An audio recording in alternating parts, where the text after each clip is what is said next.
ಈಗ ಅವ್ರ ಪಕ್ಷ ನಿರ್ಣಯ ಮಾಡಿ ಅವ್ರ ಪಕ್ಷದ ಶಾಸಕರು ಅವ್ರನ್ನ ಮುಖ್ಯಮಂತ್ರಿ ಅಂತ ಒಪ್ಕೊಂಡ್ರೆ ಕಾಂಗ್ರೆಸ್ ಪಾರ್ಟಿಗೆ ಕರ್ನಾಟಕದ ಜನ ಮೆಜಾರಿಟಿ ಕೊಟ್ಟಿದ್ದಾರೆ.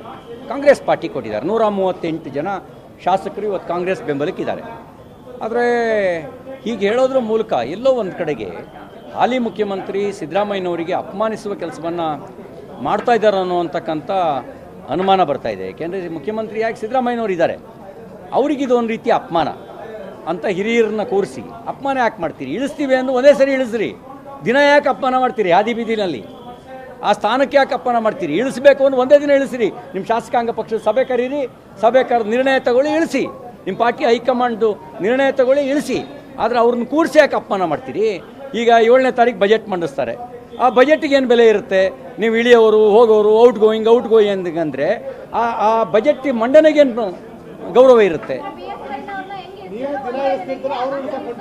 ನಾವೆಲ್ಲ ಹಿಂಗೆ ಆದಿರಂಪ ಬಿದಿರಂಪ ಮಾಡಿರಲಿಲ್ಲ. ನಾವೇ ಆದಿರಂಪ ಈ ರೀತಿ ಆದಿರಂಪ ಬಿದಿರಂಪ ನಾವು ಮಾಡಿರಲಿಲ್ಲ. ನಾವು ಆದಿರಂಪ ಬಿದಿರಂಪ ಮಾಡಿರಲಿಲ್ಲ. ಈ ರೀತಿಯ ದಿನ ಹೇಳೋ ಕೆಲಸ ಮಾಡಿರಲಿಲ್ಲ. ನಾವೇನಾರು ಹೇಳಿದೀವಾ?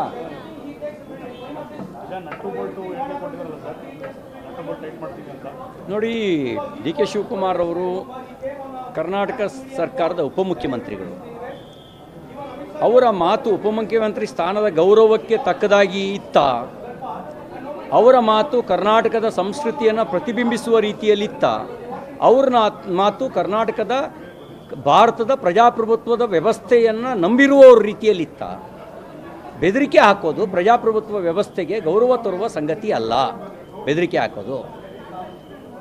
ಮತ್ತು ಕಲಾವಿದರು ಯಾರೂ ಕಾಂಗ್ರೆಸ್ ಪಾರ್ಟಿಯ ಜೀತದಾಳಗಳಲ್ಲ.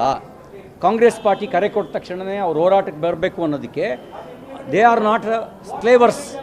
ಅವರವರ ಪಕ್ಷದ ಜೀತದಾಳಗಳಲ್ಲ. ಅವರಿಗೂ ಒಂದು ಸ್ವತಂತ್ರ ವ್ಯಕ್ತಿತ್ವ ಇದೆ. ಲಕ್ಷಾಂತರ ಕೋಟ್ಯಾಂತರ ಜನ ಅಭಿಮಾನಿಗಳನ್ನು ಅವ್ರು ಹೊಂದಿದ್ದಾರೆ. ಅವರಿಗೆ ಅಪಮಾನಿಸುವಂಥ ಕೆಲಸವನ್ನು ಮಾಡ್ತಾ ಇರ್ತಕ್ಕಂಥದ್ದು, ನೆಟ್ಟು ಬೋಲ್ಟು ಟೈಟ್ ಮಾಡ್ತೀವಿ ಅಂತ ಅನ್ನೋದು ಅದು ಯಾವ ರೀತಿಯ ನಡೆ? ಒಂದು ರೀತಿ ಲೂಸ್ ಆಗಿ ಮಾತಾಡಿದ್ದಾರೆ ಅಂತ ಹೇಳ್ಬೋದು.